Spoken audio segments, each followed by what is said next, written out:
lingine linalogusa sana ni damu ya agano. Sasa hili ndio nitakalo-lisemea sana, lakini kabla sijalisemea damu ya agano, nasema hapa muipate sura ya Yesu hii. Haji na mbwembwe. Haji na mbwembwe. Sasa hivi mimi napanga kwenda Idodi kwenye msiba wa rafiki yangu. Amekuwa rafiki yangu muda wote tangu ujana wetu. Itabidi niende Jumatatu, maana Jumanne wenyewe kifurufurundi humo njiani di. Sisi wenye magari ya mwaka 2010 hayatafika huko, kwa sababu wanakuja wenyewe wanaoshika barabara. Yesu nyinyi wenyewe mmefanya, mmechukua matawi ya mitende, mmezunguka soko, hana mbwembwe mtu wa watu, lakini ndio mfalme wa ulimwengu. Ndiye aliyepewa mamlaka yote mbinguni na wapi? Wenyewe watembeage na bunduki zao hizo zinawafilisi. Petroli inapanda, diesel inapanda, kutufilisi tu. Yesu anaambia mimi sipandi gari wala ndege, nakuja na punda basi. Mtoto wa punda. Nyinyi mmepanda, mmezoea magari. Siku hizi yamekuja mengi siku hizi. Nitamwambia mwenyewe. Pale Dar es Salaam watu wamelalamika, wanasema Chalamila anaendesha gari ya milioni 80 wakati madeski hayapo darasani. Watajua wenyewe.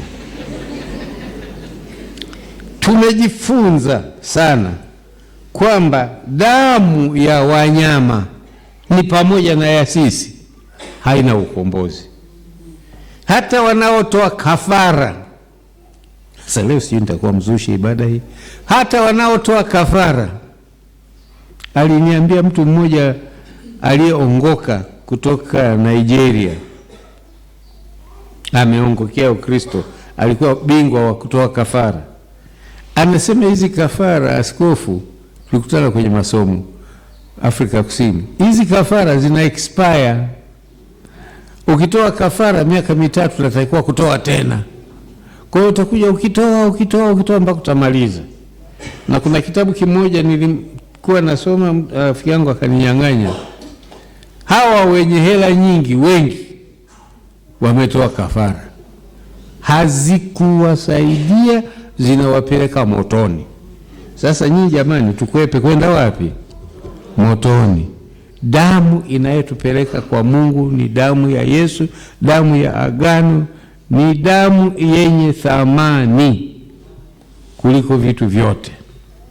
Somo la leo, hoja ya 3, mkazo wake ni huu: Wakristo warudi kwenye ngome yao ya kiroho, ngome isiyotikisika, ngome isiyoghoshiwa, ngome ambayo ni Mungu mwenyewe ameijenga.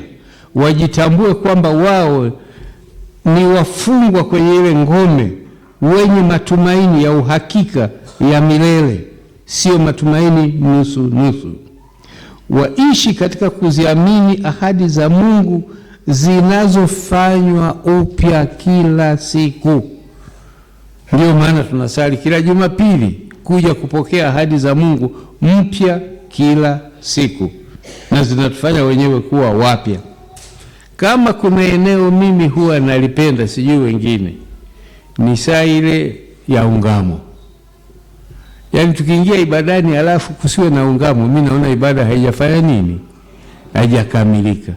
Na ikikosekana neno la Mungu ndio umeniharibu kabisa.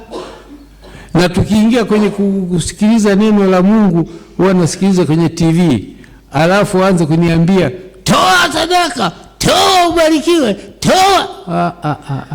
Tafadhali bwana, wewe niambie tu kwamba sadaka yako inazungumza mbele za nani? Tutaelewana tu. Na mimi naambia nyinyi mliotoa